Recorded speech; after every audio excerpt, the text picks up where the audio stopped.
지난 3주 동안 잘 지내셨습니까? 제가 왜 3주라고 얘기하시는지 저번 3주 전에 설교를 들으신 분들은 아실 겁니다. 벌써 3주가 지났습니다. 시간 참 빠르지 않습니까? 우리는 저번 시간에 오늘과 똑같은 제목 로마서와 죄 죽임에 대해서 나눴습니다. 그때는 이 죄 죽임의 전제와 목적에 대해서 나눴고, 오늘은 이 죄 죽임을 어떻게 실천할 것인지에 대해서 나누도록 하겠습니다. 그래서 저번 시간은 이론편이라고 할 수 있고요, 오늘 우리가 배우는 건 적용편이라고 할 수 있습니다. 그런데 문제는 무엇이냐? 우리의 기억력에 한계가 있다는 겁니다. 여러분들 한 주만 지나도 설교의 내용을 까먹기가 일쑤인데, 김전도사가 3주 된 내용을 기억하고 있다라고 생각한다면 제가 너무 여러분들을 과대평가하시는 것도 있죠. 그래서 제가 여러분들 위해서 시간 간략하게 저번 시간 내용을 정리해 드리겠습니다. 여러분, 죄죽임이라는 단어를 들었을 때 반사적으로 딱 떠올리셔야 되는 단어가 있습니다. 그게 뭐냐? 성령입니다. 죄죽임을 딱 들으면 성령 딱 들으셔야 됩니다. 왜 그러냐? 성도에게 있어서 죄죽음은요, 성령님 없이는 불가능하기 때문에 그렇습니다. 이것이 죄죽음의 전제입니다. 여기에 관련된 구절이 8장 9절부터 10절입니다. 9절과 10절 다시 한번 보시고 함께 읽도록 하겠습니다. 9절 10절입니다. 시작. 만일 너희 속에 하나님의 영이 거하시면 너희가 육신에 있지 아니하고 영에 있나니, 누구든지 그리스도의 영이 없으면 그리스도의 사람이 아니라. 또 그리스도께서 너희 안에 계시면 몸은 죄로 말미암아 죽은 것이나 영은 의로 말미암아 살아있는 것이니라. 여러분, 이 구절에서 놀라운 것이 무엇이냐? 하나님의 영인 성령과 그리스도의 영을 함께 쓰고 있다는 것입니다. 구절을 보십시오. 만일 너희 속에 누가 거하시면 하나님의 영이 거하시면, 이렇게 말합니다. 다시 말해, 우리 안에 하나님의 영인 성령님이 계십니다. 그 다음 10절을 보십시오. 그 다음에 뭐라고 나옵니까? 또 그리스도께서 너희 안에 계시면. 그러니까 이번에는 그리스도께서 너희 안에 계시다라고 얘기합니다. 결국 무엇이냐? 성령을 모신 자는 곧 그리스도를 모신 자라는 것입니다. 여러분, 성령을 모신 자는 그리스도와 연합된 자입니다. 이것을 기억하셔야 됩니다. 성령님을 모신 자는 누구라고요? 그리스도와 연합된 자라는 것입니다. 그러므로 죄죽임의 전제는 이와 같습니다. 오직 그리스도와 연합된 성도만이, 오직 그리스도와 접붙임받은 성도만이 죄를 죽일 수 있습니다. 이 시간에 제가 준비한 화면이 있는데요. 한번 잠시만요. 지금 시간이 좀 걸리네요. 일단 기억해 주십시오. 성령님을 모신 자는 곧 그리스도를 모신 자요. 그리고 이것이 같이 가는 것입니다. 그러므로 성령님을 모신 자는 그리스도를 모신 것이고, 그 그리스도를 모셨다는 것은 어떤 의미냐? 그리스도와 함께 연합되었다, 젖붙임을 받았다라는 것입니다.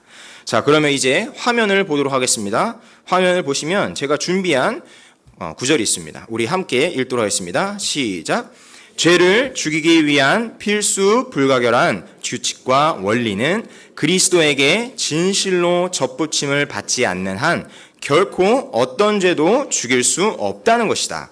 죄를 죽이는 일은 오직 성도만이 할 수 있다. 여러분, 이 말을 한 사람이 누군지 아십니까? 저번에 말씀드렸던 사람인데요, 존 오웬이라는 신학자입니다. 저는 이 존 오웬을 통해서 죄 죽임의 교리를 처음 발견했습니다. 저번에 말씀드렸듯이 존 오웬은 청교도의 황태자로 불릴 만큼 유명한 사람입니다. 여기서 청교도란 로마 카톨릭으로부터 영국 교회의 이 순결을 위해서 16세기부터 17세기까지 일어난 그 영국 개혁주의 노선을 의미합니다. 그래서 혹자는 그를 영국의 칼빈이다라고까지 얘기했습니다. 그 정도로 이제 말씀에 정통한 자인데요, 그가 집중했던 교리가 무엇이냐? 바로 이 죄 죽임입니다. 여러분, 신앙생활을 하면서 여러분들의 삶에 중요하게 생각하는 것이 무엇이 있습니까? 기도, 말씀, 찬양, 성도 간의 교제, 또 생활 가운데서 나타나는 그리스도인의 모습이 있을 것입니다. 많은 사람들이 신앙생활에서 가장 중요한 건 주일 점심 식사다라고 얘기하는 경우가 있습니다. 물론 농담입니다. 근데 그런 얘기도 하죠. 주일 점심 식사가 맛있으면 은혜를 풍성하게 받고, 좀 부실하면, 농담이니까 너무 심각하게 보지 않으셔도 됩니다. 그냥 웃으시면 됩니다. 어쨌든 우리는 이 말씀과 기도와 교제와 또 이 성도들 간의 어떤 사랑, 이런 것들이 신앙의 중요한 요소를 생각합니다. 존 오웬에게 있어서 중요한 것은 무엇이냐? 가장 최우선 순위가 무엇이냐? 한번 맞춰보십시오. 존 오웬이 가장 중요하게 생각한 신앙의 요소가 무엇이었겠습니까? 죄죽임이라고 말씀하신 분들은 잘 들으신 겁니다. 근데 죄죽임이 아닙니다. 존 오웬에게 가장 중요한 신앙의 요소는 그리스도의 영광입니다. 이 그리스도의 영광이란 게 무엇이냐? 예수 그리스도를 드러내는 것입니다. 이것 때문에 존 오웬은 죄죽임에 집중했던 것입니다. 그러니까 죄죽임은 수단이었던 거예요. 목적이 있습니다. 그것이 무엇이냐면 그리스도의 영광입니다. 여러분, 많은 학생들이 열심히 공부합니다. 이제 수능이 얼마 안 남았습니다. 그래서 그들은 무엇을 하느냐? 그들의 삶의 절제를 합니다.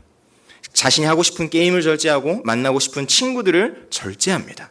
그렇게 절제하는 이유가 무엇입니까? 그 절제 자체의 목적이 있는 것이 아니라 그것을 절제함으로써 공부 시간을 확보하고 공부를 함으로써 결국에 자신들의 목표인 대학에 진학하기 위함입니다. 여러분, 우리의 삶에 죄죽임이 필요합니다. 죄죽임을 왜 해야 하느냐? 그리스도의 영광을 위해서 해야 합니다. 이것을 꼭 기억해 주셨으면 좋겠습니다. 정리하겠습니다. 죄죽임의 전제와 목적, 그리스도와의 연합, 그리스도와의 영광입니다. 연합과 영광을 기억해 주십시오. 그러니까 사실 이 연합과 영광은요, 각각 하나의 설교로 설교해도 충분한 주제이며, 심지어는 이 하나하나씩을 책으로도 쓸 만큼 엄청난, 사실은 중요한 주제입니다. 그러니까 결코 쉽거나 가볍게 다룰 만한 문제가 아닙니다. 그러니까 여러분들께서는 이 설교가 끝난 이후에도 계속 기억해 주셨으면 좋겠습니다. 나는 그리스도와 연합된 존재이구나. 이 연합의 신비가 무엇일까? 또 그리스도의 영광은 무엇일까? 그 영광이 어떤 것일까? 그래서 계속 생각해 주셨으면 좋겠습니다. 사실 이것은요, 존 오웬이 발견하기 이전에 먼저 발견한 사람이 있습니다. 그게 누구냐? 바울입니다. 바울은 이 전제와 목적을 알았을 뿐만 아니라 이것을 삶 가운데서 살아내는데요. 다음 화면입니다.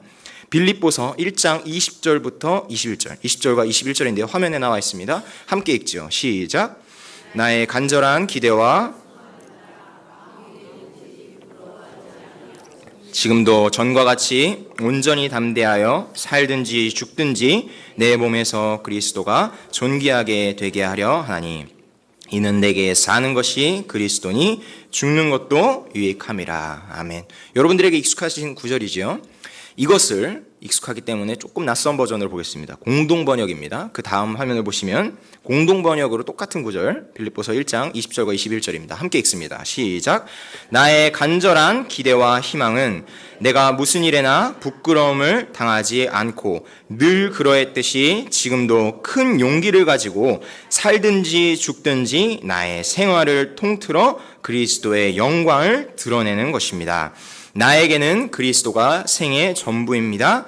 그리고 죽는 것도 나에게는 이득이 됩니다. 여러분, 이 빌립보서 말씀이잖아요. 빌립보서가 써진 상황과 그 분위기를 이해하셔야 됩니다. 빌립보서는 바울이 감옥에 갇혀있는 상태입니다.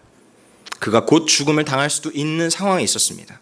어쩌면 이 빌립보서의 내용은 그에게 있어 마지막 유언과도 같은 내용이 될 수도 있는 편지였습니다. 그런데 거기에서 바울이 고백하는 것이 무엇이냐? 나는 살든지 죽든지 나의 생활을 통틀어 뭘 하고 싶다는 것이죠? 그리스도의 영광을 드러내고 싶다고 얘기합니다. 그리스도의 영광이 그의 삶의 목적이요 죽음의 목적이라는 겁니다. 목적을 분명하게 얘기하는 겁니다. 그리고 21절을 보십시오. 뭐라고 얘기합니까? 나에게는 그리스도가 생의 전부입니다. 그리고 죽는 것도 나에게 이득이 됩니다. 여러분들에게 익숙한 개역 성경으로 말하면 내 안에 사는 것이 그리스도니 나에겐 죽음도 유익이라 라고 하는 겁니다. 그러니까 그리스도가 내 안에 산다. 다시 말해 그리스도와의 이 연합을 바울은 늘 가지고 있었고, 그 연합된 그 상태에서 늘 추구했던 것이 무엇이냐? 그리스도의 영광이라는 것입니다. 여러분, 이것이 여러분들 삶의 고백이 되기 원합니다. 여러분들이 죽음의 앞에 있을 때 나의 그 두려움이 있지 않겠습니까? 그런데 그 앞에서도 이 바울과 같이 나는 그리스도와 연합된 자이다. 그러므로 나는 살든지 죽든지 그리스도가 존귀케 되기를 원한다. 그리스도가 영광 받기를 원한다. 이런 고백하시는 성도들 되길 주님의 이름으로 축복합니다. 아멘. 근데 우리는 아직 죽지 않았습니다. 여러분, 이게 중요합니다. 아직 우리는 살아있습니다. 그러면 살아있는 동안은 무엇을 해야 하느냐? 그 영광을 위해 죄를 죽여야 합니다. 살아있는 동안 우리가 해야 하는 이 죄 죽임, 이제 본격적인 실천 전략을 나눠드리겠습니다. 존 오웬은 그의 책에서 이 죄죽임의 실천 전략을 9가지로 얘기합니다. 근데 제가 여기서 9가지를 다 얘기해드리면 여러분들 굉장히 힘들어 하실 것이죠. 제가 요약해서 딱 3개만 말씀드리겠습니다. 첫 번째 전략입니다. 죄죽임의 첫 번째 전략은 무엇이냐? 잔존하는 죄의 세력을 분명하게 파악하고 그것을 제거해야 합니다. 여러분, 전쟁의 기본이 무엇일까요? 우리 8글자라고 얘기하죠. 지로 시작하는 거요. 지피지기면 백전백승이다. 적을 알고 나를 알면 100번 싸워서 100번 이기는 겁니다. 여러분, 이 싸움은 누구와의 싸움이라고 했죠? 죄와의 싸움입니다. 다시 말해 이 죄가 무엇인지 죄의 본질을 분명하게 아는 것이 이 싸움을 이기는 첫 번째 전략입니다. 여러분들은 이 죄를 어떻게 정의하십니까? 죄. 이 원어적인 의미를 설교 가운데서 한 번이라도 들어보신 분들은 아실 겁니다. 흔히 뭐라고 얘기하죠? 죄는 관역을 벗어나는 것이다 라고 얘기합니다. 그러니까 우리의 삶이 하나님의 영광이라는 관역을 향해서 가야 하는데 죄는 어떻게 되는 겁니까? 그 관역에서 벗어나는 것입니다. 그러니까 다시 말해 죄를 어떻게 정의할 수 있느냐? 삐뚤어진 경향성, 삐뚤어진 방향성을 죄라고 하는 것입니다. 하나님께 가지 않고 싶은 겁니다. 하나님을 피하고 싶고 하나님을 벗어나고 싶은 마음의 경향성이 바로 죄입니다. 근데 이 죄의 무서움이 무엇이냐? 그 경향성을 가지고 우리의 마음을 지배하려고 한다는 겁니다. 여러분, 이 전쟁에 터가 있습니다. 전쟁터가 있는데 그 전쟁터는 어디냐? 우리의 마음입니다. 이 마음이 전쟁터예요. 여기서 싸우는 겁니다. 그런데 이 우리의 대적인 이 죄는 뭘 하기 원하느냐? 이 전쟁을 승리함으로써 이 마음을 지배하기 원합니다. 지배가 목적이에요. 죄는 우리의 마음을 지배하기 원합니다. 존 오웬은 이 죄에 대해서도 2가지로 나눠서 얘기를 합니다. 죄는 지배를 하는데 2가지 지배를 하는데요. 첫 번째는 절대적인 지배이고 두 번째는 상대적인 지배입니다. 첫 번째 절대적인 지배는 무엇이냐? 절대적으로 이 죄가 마음을 사로잡고 있어서 그 죄를 지으면서도 그것이 나에게 전혀 거리끼지 않는 상태가 되는 겁니다. 왜냐하면 나의 경향성이 그 죄의 경향성과 그대로 일치하기 때문에 그렇습니다. 그러니까 이것은 어떤 상태냐? 불신자의 상태입니다.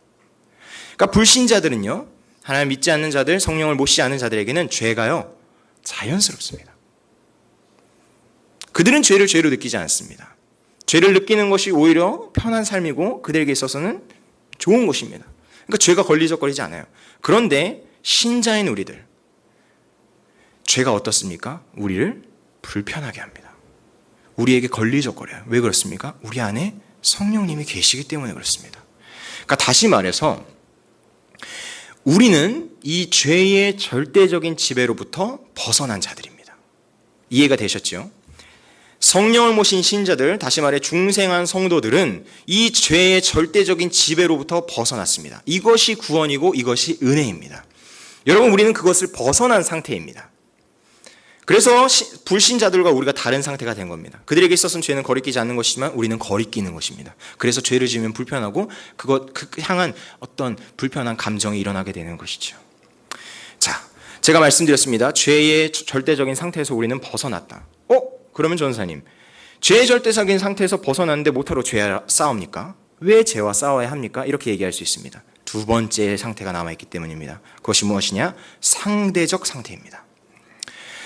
죄의 절대적 상태는 벗어났지만 아직 죄의 상대적 상태는 남아있습니다. 그래서 우리는 어떻게 해야 되냐? 죽을 때까지 이 죄와 싸워야 되는데 존 오웬은 이 부분을 이렇게 얘기를 합니다. 이 죄의 절대적인 상태에는 이 신자에게 있어서 평생 동안 싸워야 하는 갈등이라고 얘기를 합니다. 근데 여러분, 그렇지 않습니까? 여러분들이 그리스도인이 되셨다고 죄의 문제가 다 사라지셨습니까? 아닙니다. 게으른 삶이 완전히 청산되셨습니까? 남을 정죄하지 말아야지 하면서도 우리는 남을 정죄하는데 너무나도 재빠릅니다. 그 우리의 상태입니다. 여러분, 우리는 날마다 그런 갈등을 느끼며 살아갑니다. 예를 들어드리겠습니다. 제가 저번 주부터 얘기하기가 굉장히 부끄러운데요, 다이어트를 시작했습니다. 어떤 분들은 제가 다이어트를 한다니까 아니 전사님이 뺄 살이 어딨냐고 이렇게 얘기하는데 보이지 않는 곳에 살은 숨겨져 있습니다. 아시죠? 이게 목회자는 결국 의자에서 앉아서 계속 작업을 하다 보니까 아래 뱃살이 계속 나오는데 이걸 막을 수가 없는 겁니다. 그래서 이 뱃살이 문제입니다. 이거를 처리를 해야 돼가지고 다이어트를 이제 결심을 했는데 근데 이게 생각만 하지 실제로 잘 없어지지가 않습니다. 왜 그러냐? 먹는 것을 줄이지 않기 때문입니다. 여러분, 우리 몸에 음식이 들어가면요, 이 남는 영양분은 어떻게 됩니까? 지방으로 변해서 우리의 몸에 차곡차곡 쌓입니다. 근데 이 지방이 가장 잘 쌓이는 저장소가 어디입니까? 우리의 배입니다. 배에는 너무 잘 쌓여요. 제발 다른 곳에 갔으면 좋겠는데, 그러니까 다른 데는 살 다 빠져도 여기만 볼록하고 나오게 되는 것이죠. 그러니까 이 살을 빼는 사람에게 끝까지 안 빠지는 게 뭐냐면 이 뱃살이에요. 다른 데는 다 빠져도 뱃살은 절대 안 빠지는 것이죠. 그러니까 살을 빼려면요, 여러분 두 가지를 병행하셔야 되는데, 첫 번째, 적게 먹어야 됩니다. 두 번째, 많이 움직여야 됩니다. 그런데요, 제가 깨달은 것이 있어요. 아무리 많이 움직여도요, 먹는 걸 줄이지 않으면 뱃살은 빠지지 않습니다. 그래서 어떤 그 운동하는 트레이너는요, 이렇게 얘기했어요. 이 복근, 요새 말로 해서 식스팩이라고 합니다. 이렇게 딱 왕자가 딱 그려져 있는 이 복근은 헬스장이나 운동장에서 만드는 것이 아니라 주방에서 만드는 것이다. 전 굉장히 일리 있는 말이라고 생각합니다. 맞는 얘기예요. 그러니까 아무리 이 윗몸 일으키기를 많이 해도 먹는 걸 조절하지 않으면요, 식이요법을 병행하지 않으면 절대 왕자가 생기지 않습니다. 제가 이렇게 다이어트에 대해서 이렇게 말을 하고 지식적으로는 다 아는데 이걸 실제로 하지 않고 왜 다이어트에서 실패하느냐? 그 이유 딱 하나입니다. 음식이 주는 기쁨을 거부하지 못해서 그렇습니다. 여러분, 음식은요, 우리에게 어마어마한 기쁨을 줍니다. 우리 권사님들 중에 이제 이가 불편하셔가지고요, 이렇게 이 수술을 하시는 분들이 있지 않습니까? 교정을 하시거나 아니면 임플란트 하시거나. 그래서 음식을 못 먹는 경우가 있는데, 그러면 얼마나 괴롭습니까? 그렇지 않습니까? 음식을 못 먹을 때 그 스트레스를 생각해 보십시오. 그러니까 그 기쁨이 없기 때문에 그만큼 스트레스가 쌓이는 것이죠. 계속 죽만 먹고 미음만 먹는다고 생각해 보십시오. 영양소는 들어가긴 하지만 기쁨이 없어요. 삶에 활력이 안 생깁니다. 그런데 반대로 맛있는 음식을 딱 먹으면 어떻습니까? 기쁨이 생깁니다. 그래서 혹자는 이렇게 얘기하더라고요. 외모가 아름다운 배우자를 만나면 10년이 행복한데 음식을 잘하는 배우자를 만나면 평생 행복하다. 동의하시나요? 저는 저희 가정, 제 가정이 아니라요, 저희 아버지와 어머니 볼 때 좀 그러한 면을 느낍니다. 그러니까 아버지가 언제 가장 기뻐하시느냐, 삶 가운데 기쁨이 언제 가장 넘치시느냐, 예배가 아니라 저희 어머니가 맛있는 음식을 차려줬을 때 가장 기뻐하시더라고요. 이거 먹고요, 너무 행복해하세요. 그렇죠. 우리 형주 형제도 제가 볼 때마다 느끼는 어쨌든 중요한 제 포인트는 무엇이냐, 음식이 주는 기쁨이 정말 커서 그 기쁨을 절제하기가 너무 어렵다는 겁니다.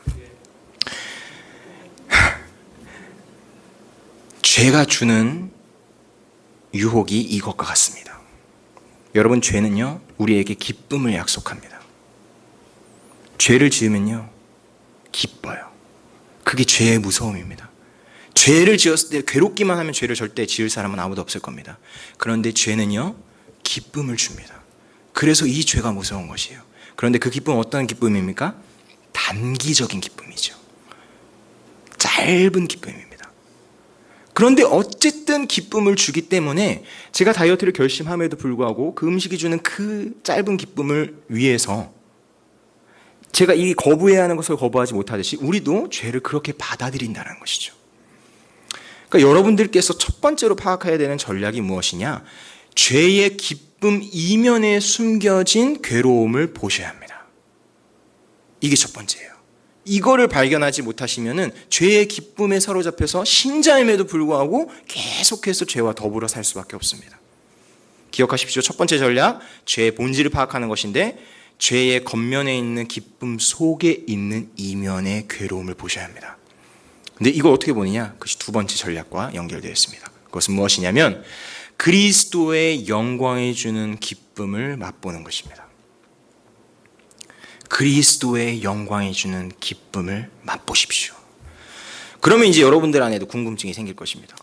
그리스도의 영광을 어떻게 맛보지요? 실천 이렇게 할 수 있게 제가 구체적으로 말씀드리면 사복음서를 천천히 음미해 보십시오.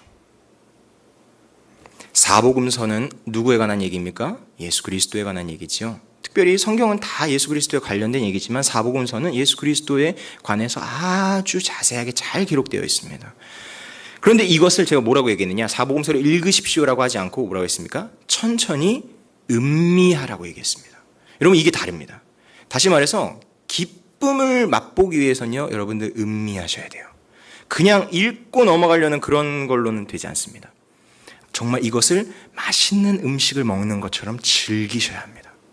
이 복음서의 내용을 볼 때 나에게 가장 화려한 진수성찬이 차려졌다. 마치 뷔페에 갔을 때 너무 맛있는 음식들이 많아서 무엇을 먹어야 될지 기쁜 행복한 고민을 하는 것처럼 여러분들이 복음서를 보실 때, 그 비유들을 읽으실 때 그러한 감정을 가지고 읽으셔야 한다는 겁니다. 두 번째, 저번에도 말씀드렸던 것인데요, 말씀을 암송하셔야 합니다. 왜 말씀을 암송하셔야 하느냐? 이 말씀을 암송하는 것이 우리의 기억 속에 있잖아요. 그러니까 우리의 기억에 있으면 죄의 그 유혹이 왔을 때 빠르게 그것을 대처할 수가 있습니다. 그러니까 말씀을 읽는 것과 암송하는 것을 병행해야 합니다. 그 죄의 유혹이 왔을 때 그때 막 마태복음 막 펼쳐가지고 막 못 읽습니다. 죄가 왔을 때 그것은 순간적이기 때문에 우리도 순간적으로 반응할 수 있는 능력을 키워야 하는데 그 능력에 있어 암송만큼 도움이 되는 것은 없습니다. 말씀을 암송하십시오. 그럼 여러분들에게 죄가 딱 왔을 때 그걸 거부할 수 있는 힘이 그 순간 생기게 되는 겁니다. 근데 그것은 평소에 쌓는 것입니다. 갑자기 되는 것이 아니에요. 결국적으로 여러분들 취하셔야 되는 두 번째 전략은 무엇이냐면 말씀입니다. 말씀으로써 그리스도의 영광을 맛보셔야 돼요. 여러분, 근데 이것이 왜 그러냐? 오직 말씀만이요, 그 죄의 안에 있는 그 이면을 보게 해주기 때문에 그렇습니다. 말씀의 빛만이 그 죄가 주는 기쁨을 뚫고 들어가서 그 안에 있는 괴로움, 그 죄가 정말 우리를 지배하려는 그 속성을 발견하게 됩니다. 그건 말씀의 빛이 필요한 것이에요. 그러니까 여러분, 이 두 가지는 같이 가셔야 합니다. 마지막 세 번째입니다. 세 번째 무엇이냐? 우리가 이미 이 전쟁에서 승리한 자라는 것을 기억하는 것입니다. 여러분, 이걸 꼭 기억하셔야 됩니다. 우리는 이미 무엇이라고요? 승리자입니다. 로마서 8장 12절, 13절, 14절 보겠습니다.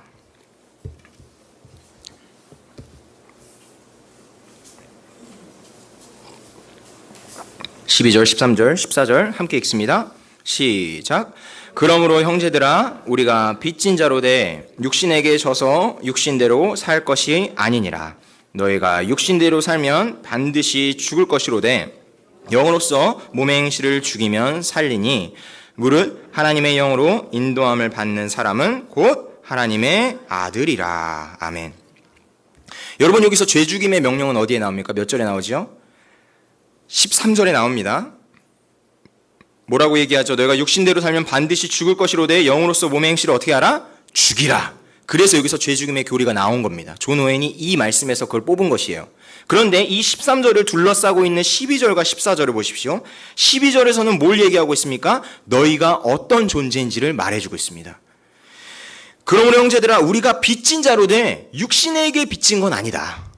너희는 육신에게 더 이상 갚아야 될 빚이 없다. 너희가 빚진 것은 그리스도의 은혜의 빚이다 라는 것입니다. 다시 말해 우리의 신분을 얘기하고 있습니다. 그 다음 14절 보십시오. 뭐라고 얘기합니까? 무릇 하나님의 영으로 인도함 받는 사람은 곧 무엇이다? 하나님의 아들이다. 다시 무엇을 얘기하느냐? 존재를 얘기하고 있습니다. 너희의 신분을 얘기하고 있습니다. 너희가 어떠한 존재인지를 말해주고 있습니다. 저를 보십시오, 여러분. 반복해서 말씀을 드렸었습니다. 항상 가장 중요하기 때문에 말씀드렸죠. 기독교는 행위로 존재를 규정하는 종교가 아닙니다. 내가 어떠한 행동을 해서 그 행동으로서 내가 어떠한 존재인지가 규정되는 게 아니라고요. 기독교는 존재로서 행위가 규정됩니다. 이거를 이해하는 가장 쉬운 이미지는 출애굽기를 기억하시는 겁니다.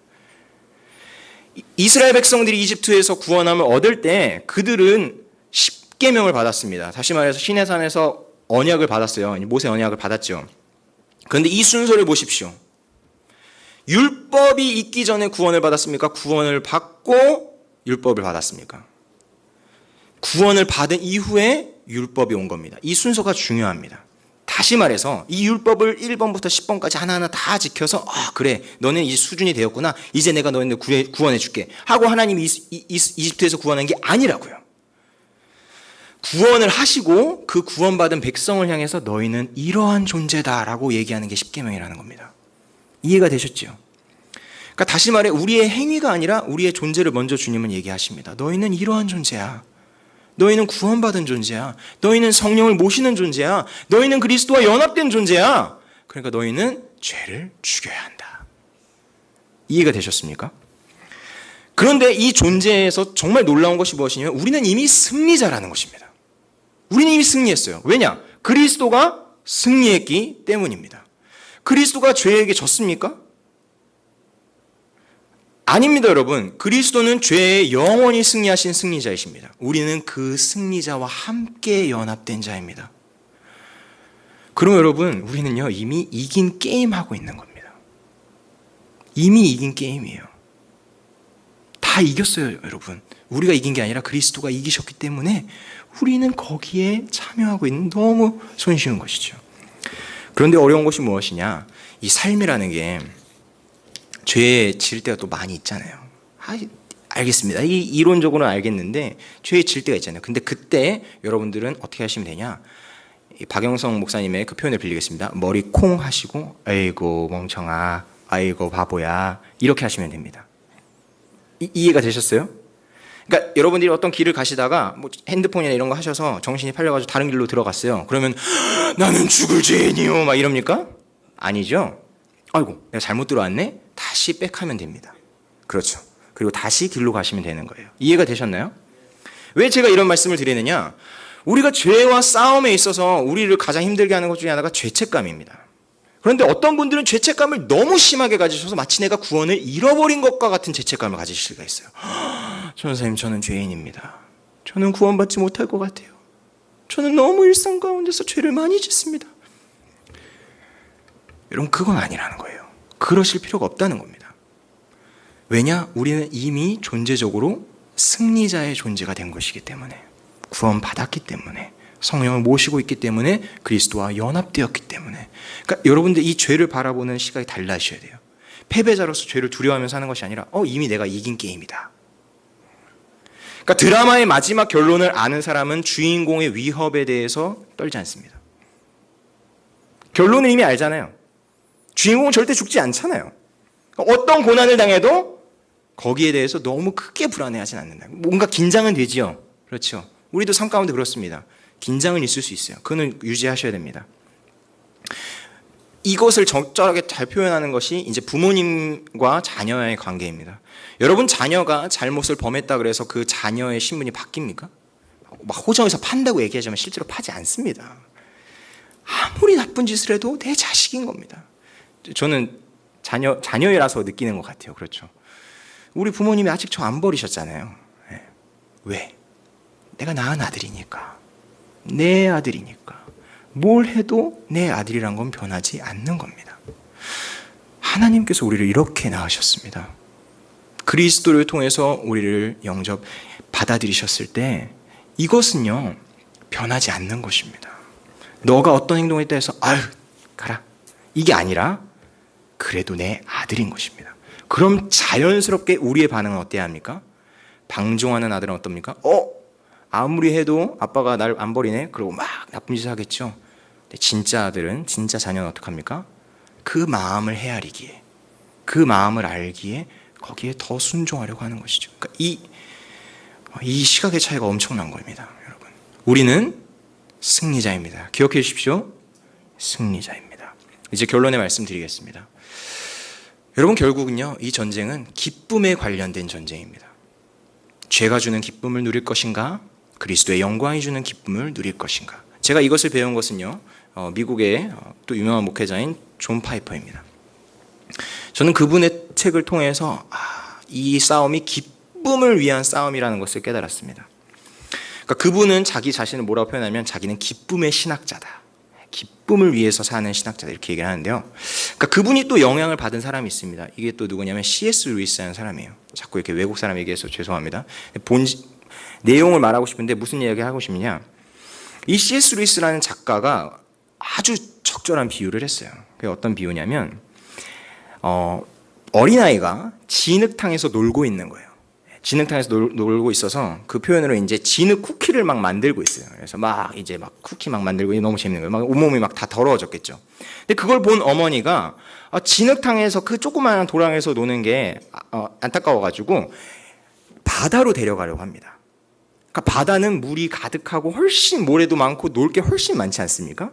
그러니까 그 엄마는 얘야 우리 바다로 가자라고 얘기를 합니다. 그런데 그 진흙 쿠키를 만들고 있는 친구는 이거에 만족해서 바다로 가질 않습니다. 이게 무슨 얘기냐? 그리스도인들 특히 죄를 반복하는 이유가 무엇이냐면 이 죄가 주는 작은 기쁨에 만족한다는 겁니다. 그래서 바다가 주는 더 큰 기쁨을 보지도 못하고 포기해버린다는 겁니다. 이해가 되셨습니까? 그래서 그 C.S. 루이스는 이렇게 얘기합니다. 우리의 문제는 무엇이냐? 인간의 근본적인 문제는 무엇이냐면 너무나 쾌락적인 게 문제가 아니라 덜 쾌락적이라는 겁니다. 쾌락을 추구해서 문제가 아니라 쾌락을 너무 조금 추구해서 문제라는 겁니다. 근데 이게 잘 생각하셔야 돼요. 왜냐하면 우리는 보통 쾌락적이라고 하면 그걸 부정적으로 생각하기 때문에 그렇습니다. 근데 그게 긍정적인 의미로는 기쁨이라고 해석하시면 돼요. 그러니까 우리는 기쁨을 더 추구할 수 있는데 기쁨을 조금만 추구하는 게 우리 인간의 문제라는 겁니다. 그러니까 기쁨을 더 추구하면 이 죄가 주는 기쁨은 너무나 작아서 이거에 만족할 수가 없어요. 그러니까 진흙 파이를 버리게 되는 겁니다. 그런데 작은 기쁨에 만족하니까 요거 안에서 사는 거예요. 바다가 주는 기쁨이 있습니다. 그거는 이 진흙탕에서 누릴 수 있는 기쁨과 비교할래야 비교할 수 없는 기쁨인 것이죠. 제가 기억 못하지만 어릴 적에 2살 때랍니다. 이모랑 항상 저희 어머니 만나시면 그 기억을 해요. 제가 어릴 적 2살 때 처음으로 바다에 딱 데려갔는데 제가 딱 이랬대요. 그 2살짜리 아이가 이랬대요. 그러니까 다시 말해 항상 집안에 하면 있었을 거 아닙니까? 가봤자 뭐 수영장 갔겠죠. 바다를 보는 순간 지평선 딱 보는 것이죠. 그걸 보는 순간 그 2살짜리 전 기억을 못해요. 근데 제 입에서 탄성이 나왔다는 겁니다. 그건 집안에서 볼 수 없는 탄성이에요. 여러분, 그리스도의 영광을 보게 되면 탄성이 나오게 됩니다. 그것은요, 이 죄가 주는 작은 기쁨에 피할 바가 아닙니다. 그런데 왜 여기에 만족하느냐? 우리가 기쁨을 너무 덜 추구하기 때문에 그렇습니다. 그게 C.S. 루이스가 말하는 거예요. 덜 쾌락적이다. 그러니까 그리스도인은 더 쾌락적이어야 합니다. 더 쾌락을 추구해야 합니다. 어떤 쾌락이요? 그리스도의 영광이 주는 쾌락입니다. 기쁨을 더 추구하셔야 돼요. 그러니까 여러분 확장하십시오. 여러분의 기쁨의 범위를 확장해 주십시오. 그래서 도저히 이걸로는 채워지지가 않아서 이거 버리자. 죄는 버리고 그리스도께로 달려가는 여러분 되길 주님의 이름으로 축복합니다. 기도하겠습니다.